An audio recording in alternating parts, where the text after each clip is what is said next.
Habari za mchana. Nzuri sana. Hebu niambie unaitwa nani mwenzangu? Kwa majina naitwa Joyce Kazungu, mzaliwa wa Mombasa, Kenya.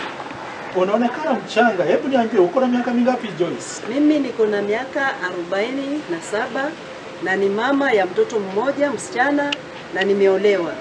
Ulikuwa na tatizo gani? Mimi nilikuwa na tatizo la fibroids, yani uvimbe kwa kizazi ambao umenisumbua kwa miaka 16. Wow. Na nikapatana na rafiki yangu ambaye aliniambia kwamba kuna shirika linaitwa BF Suma na liko na bidhaa nzuri ambazo naweza kutumia na zikaweza kunisaidia. Wow. Baada ya kutumia bidhaa za BF Suma kwa muda wa miezi mitatu, niliweza kubarikiwa na mtoto wa kisichana.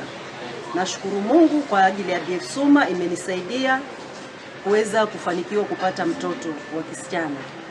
Hongera sana Joyce. Ushuhuda wako kwa kweli unaguza. Sasa hebu niambie, una ushauri gani kwa watu ambao wako na tatizo kama hili la kwako?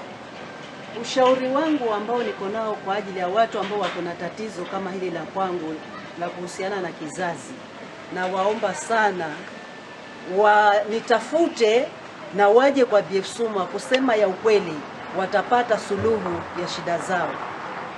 Na kuna wale ambao umeweza kusaidia labda ambao walikuwa na tatizo kama hilo na wamesaidika? Ndio, kunao watu wengi sana baada ya mimi kusaidika. Hata kuna baadhi nilipokuwa nimewaambia kuna mahali nimepata nitasaidika, waliniambia tangulia wewe kwanza, ukisaidika kisha sisi tutakufuata. So niliposaidika nilikuwa na watu wengi sana ambao walitaka kujua Joyce umesaidika wapi, na nimewaleta na kusema ya ukweli pia nao wamesaidika. Safi sana. Asante. Kwa hivyo suluhisho kwa watu ambao kuna matatizo ya afya hasa ya kizazi linapatikana BF Suma. Yeah. Watu wasiendelee kuhangaika tena. Kabisa. Hongera sana. Asante Mungu sana. akubariki kwa ushuhuda wako. Asante sana.